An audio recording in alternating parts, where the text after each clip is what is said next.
Армысыз, қазақ елі. Қазақ халқының салт-дәстүр арнасына қош келдіңіз. Бүгін біз 22 наурыз ұлыстың ұлы күні туралы айтатын боламыз. Наурыз мейрамына қатысты 22 түрлі қызықты дерекпен танысып, арнамызға тіркеліп, қолдай отырыңыз. Наурыз мерекесі әлемнің ең көне мерекелерінің бірі. Орта Азия халықтарында 5000 жыл бойы тойланып келеді. Наурыз сөзі парсы тілінен аударғанда жаңа күн деген мағынаны береді. Бұрынғы қариялар 22 наурызда Қызылбастың наурызы дейді екен.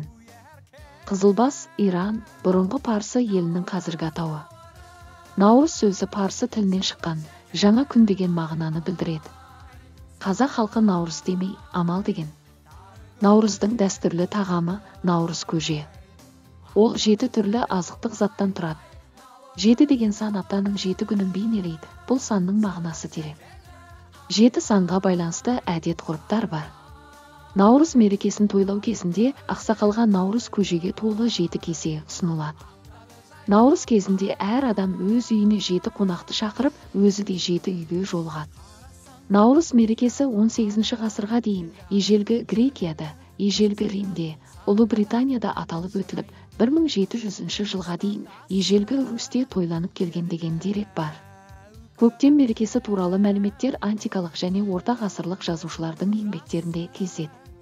Наурызды тойлау тарихы Ұлы Абай өзінің біраз сөзі қазақтың қайдан шыққаны туралы жазбасында наурыз тарихын көшпелі халықтардың хибиғи, зағи деп аталатын көне заманына ұштастыра. Парсының нау сөзі әр түрлі өзгерістерге ұшырағанымен, сол мағынада көп халықтың тілінде сақталып қалған.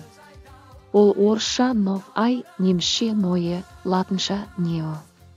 Осылайша нау сөзі үнді еуропалық халықтар дараланудан да бұрын пайдаланылған. Наурыз мейрамы діни мереке емес. Бұл қалың қыстан аман есен шығып күн нұрына бөленіп жаңа жылды қарсы алу мерекесі. Наурыз мерекесінде көріскен жандар бір-бірін құшақ жая қарсы алып, игі тілектер айтады. Қазақ халқы бұл күні дүниеге келген қыз балаларға Наурыз, Наурызгүл, Наурызжан, ер балаларға Наурызбай, Наурызбек, Наурызға деген есім берген.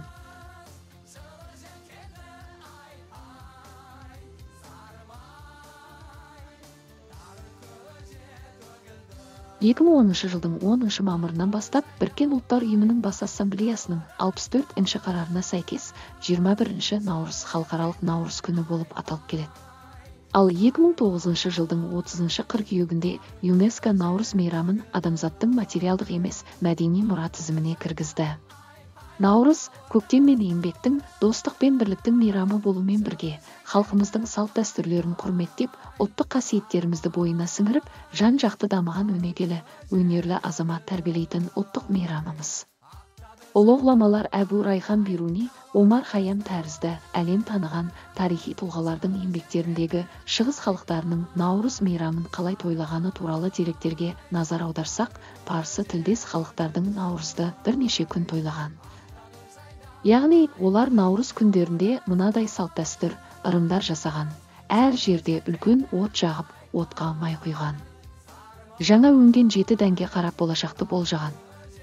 7 ақ кесемен дәстүрлі ұлттық көже сумалық ұсынған. Ескі киімдерін тастаған. Ескірген шыны аяқты сындырған. Бір-біріне гүл сыйлаған. Үйлерінің қабырғасына дөңгелек ою, күн символын салған. Үйлеріндегі тіреу ағашқа гүл өлген. Жамбы ату тәрізді түрлі жарыстар өткізген. Бұл күні кәрі жас мәз болып, бір-біріне жақсы тілектер айтқан, араздаспаған. Наурыз мейрамына байланысты мынадай атаулар бар.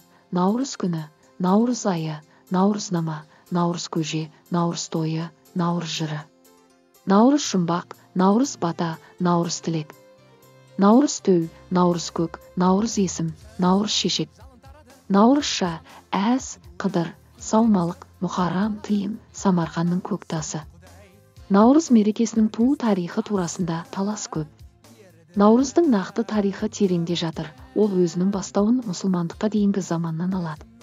Кейбір ғалымдар бұны зороастризм мен шаманизм кезеңіне дейінгі уақытпен байланыстырады. Кейбіреулер парсы патшасының жорықтарымен байланыстырып жүр. Атырау және Маңғыстау облыстарында Наурыз мерекесі 14 наурыздан басталып, амал деп аталады. Осы мейрамның дәстүрлі элементі көрісу. Бұл күні адамдар қол алысып қауышады. Сонымен бірге барлығы жаңа жыл құтты болсын деп амандасады. 1926 жылдан бастап тоталитарлық жүйенің ықпалымен Наурыз мерекесін тойлауға тыйым салынды. Көп жылдар бойы ұмытылып, сынын жоғалтқан мереке 1988 жылдан бері қайта жаңғырып, Наурыз мейрамын тойлау дәстүрі өз жалғасын тапты. Наурыз мерекесі 1991 жылы 15 наурызда Қазақ ССР президентінің қаулысының негізінде мемлекеттік мәртебеге ие болды. Елбасы наурыз айының 22 жұлдызын Наурыз мейрамы деп жариялады. Ал 2009 жылдың 24 сәуірінде Қазақстан президенті Нұрсұлтан Әбішұлы Назарбаев Наурыз айының 21, 22, 23 күндеріне Наурыз мейрамы деген мәртебе берді. Наурыз Қазақстанда ғана тойланбайды. Жақын шетелдің елдері Әзірбайжан, Тәжікстан, Өзбекстан, Қырғызстан, Түркменстан, Ресей Наурыз мерекесін қарсы алады. Ауғанстан, Иран секілді алыс шет елдері мерекенің келуін тағатсыздана күтеді. Бұрын Наурыз мейрамын тойлау таң атуды қарсы алудан басталды.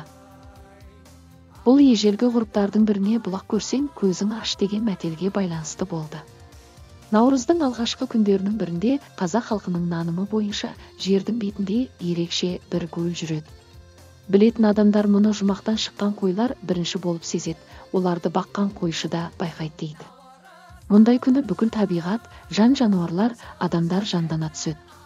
Бұл күні шаш алуға, тырнақ алуға болмайды, әйтпесе сал болып қаласың дейді. Айналадағы жан иесінің бәрі әзден кейін ғана ерекше күш-қуатқа ие болады. Халықта мынадай қанатты сөз бар: әз болмай, мәз болма.